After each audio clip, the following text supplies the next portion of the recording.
दोस्तों, हम में से अक्सर लोग माफूकुल फितरत चीज़ों पर यकीन तो नहीं रखते, लेकिन जिन्नात का वजूद एक बहुत बड़ी हकीकत है क्योंकि इनका जिक्र कुरान पाक में आया हुआ है। ये वो मखलूक है कि जिसे अल्लाह रब्बुल इज़्ज़त ने आग से तख्लीक फरमाया। और जिन्नात दो किस्म के होते हैं, एक जो गिरोह रहमान से ताल्लुक रखते हैं यानी अल्लाह को अपना रब मानने वाले और उसके अहकामात के ताबे होने वाले, जबकि दूसरा गिरोह शैतान का कहलाता है। यही वो गिरोह है जो इंसानों को नुकसान पहुंचाता है और उन्हें डरा कर राह हक से हटाने की कोशिश भी करता है। अहले इल्म तहकीक के बाद ये कहते हैं कि इंसान की कुछ हालतें ऐसी जरूर हैं कि जिनमें जिन्नात उनके जिस्म में दाखिल हो सकते हैं। उन हालतों में से एक गुस्से की हालत है, उसके अलावा शदीद खौफ की कैफियत में, और इसके साथ साथ जिन्नात को जाने अनजाने में सताने से यही जिन्नात इंसान के जिस्म पर काबिज हो सकते हैं। आम हालात में जिन्नात को इंसान पर मुसल्लत होने की ना तो ताकत होती है और ना ही इजाजत। इंसान महज अपनी कुछ कमजोरियों ही की वजह से जिन्नात को अपने ऊपर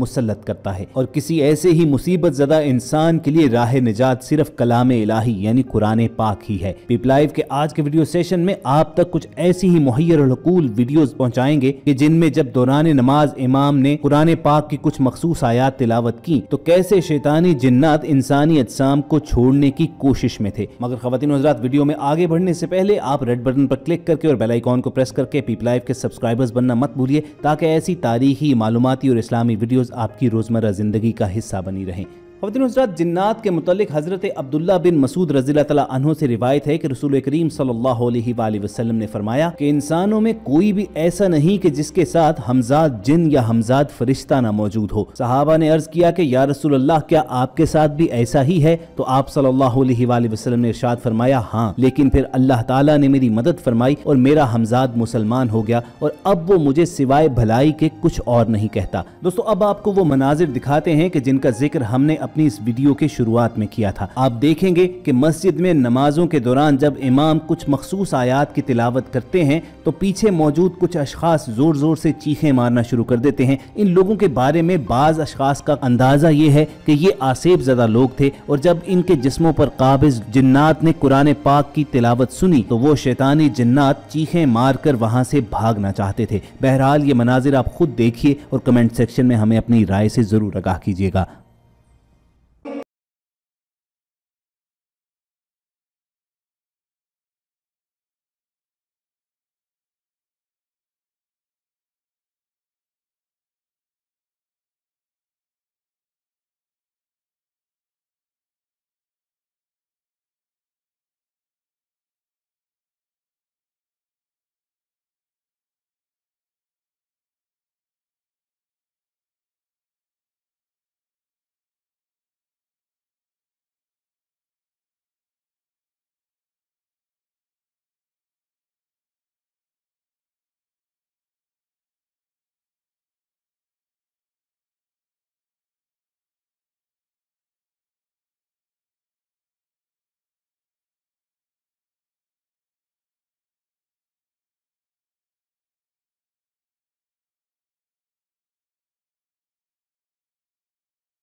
مسحورا إلا شفيته ولا مسحورا إلا شفيته ولا مسحورا إلا شفيته اللهم اشفني بشفاك اللهم اشفني بشفاك اللهم اشفني بشفاك اللهم اشف عبدك هذا بشفاك اللهم اشفني بشفاك اللهم اشفني بشفاك لا إله إلا أنت سبحانك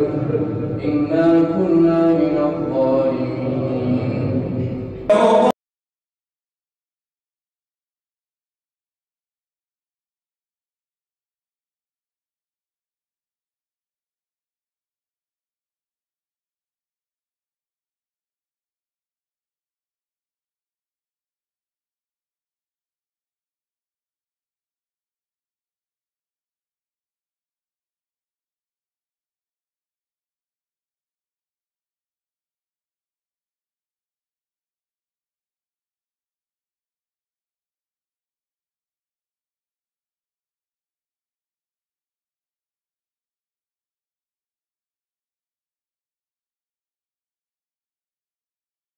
نفس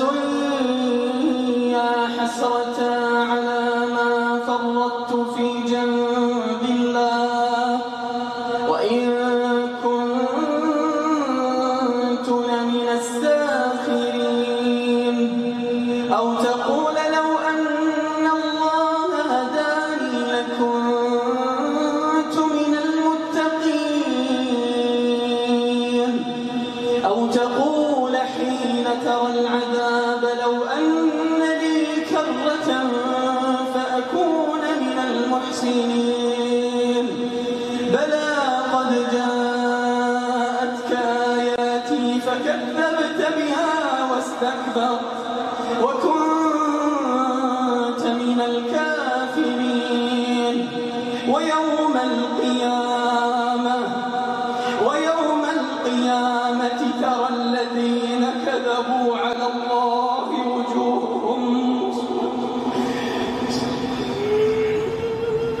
ويوم القيامة ترى الذين كذبوا على الله وجوههم مسودة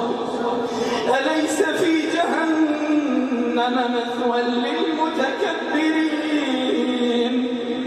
وينجي الله الذين اتقوا بمفازتهم لا يمسهم السوء ولا هم يحزنون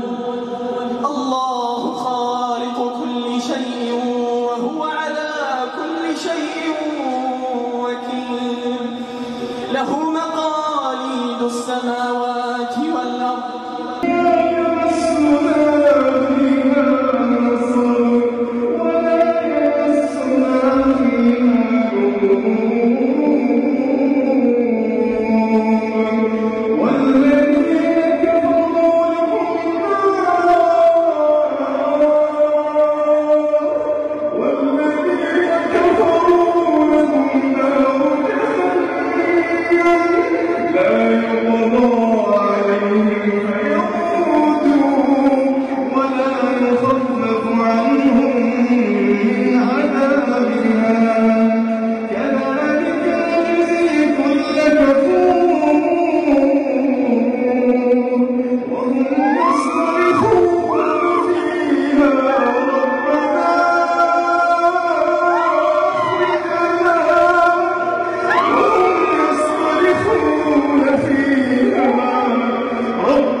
وهم يصطرخون فيها ربنا